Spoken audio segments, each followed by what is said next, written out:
You may think of mosquitoes as an annoyance, but in most parts of the world, they can carry diseases. The Aedes aegypti mosquito carries the dengue virus.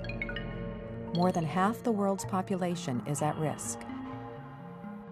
On this map, red areas show where outbreaks of dengue fever have occurred. Blue areas indicate regions that are also infested with the Aedes aegypti mosquito, but have not yet experienced outbreaks of the fever. Each year, over 50 million people are infected. Approximately 1 in every 1,000 cases is fatal. To fight the disease, scientists need to understand how the virus attacks at the cellular level. As the female mosquito pierces the skin, searching for blood, it injects saliva and with it, the dengue virus. 7 to 10 days later, the virus has made its way into the bloodstream, infecting more cells and reproducing in large numbers. Each time the dengue virus reproduces, it must release its RNA.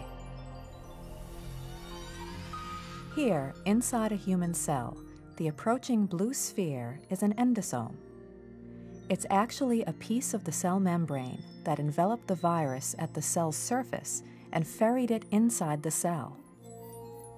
The cross-section of the endosome reveals the dengue virus, which is covered by a protective shell of proteins. The white plumes are protons being pumped into the endosome. This routine mechanism lowers pH, which in turn causes the viral proteins to change their arrangement, exposing the viral membrane.